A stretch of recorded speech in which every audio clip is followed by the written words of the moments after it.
Uli ko mga kamisyon. Kamusta po kayo? Dito naman po kami, mag-withdraw po kami sa land bank.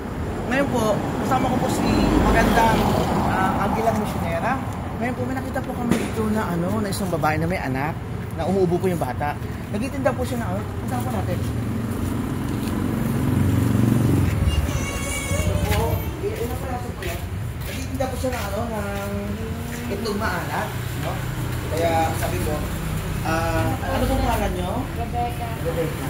Umuwi anak mo. Ano po yan? Ay, 9 months po pinapakausap ko. Anak mo, bunso? Bunso po. Ilan taon ka na? 41 po. Bali, ikaw gumagawa o inaangkat ko lang din? Porsyento na po ako. Ilang piraso ko lang yan? 24 po.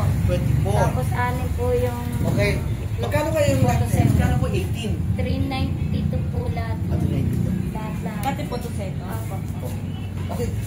Ano po? Palagi nagtitinda. Lagi po ako dito.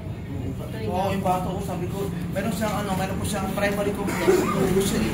Allergy po yan. Babae po? Guwapang pinagpapawisan po kasi. Bibilin po lahat yan. Salamat po. Bibilin na po natin lahat para matulungan na po natin siya.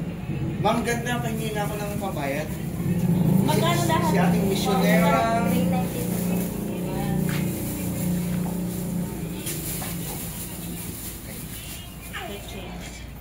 Bibigyan na po natin lahat yan para makabili ka po ng gamot sa baby, no? May gamot po.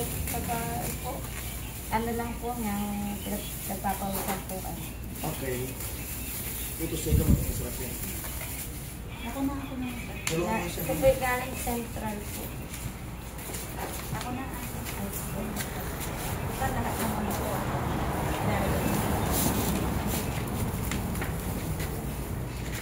Ito po yung bayad. Salamat po. Salamat po. Ingat po kayo, ha? Opo. Saan gawa to? Sa central po. Yung dun sa ano nadadaanan natin.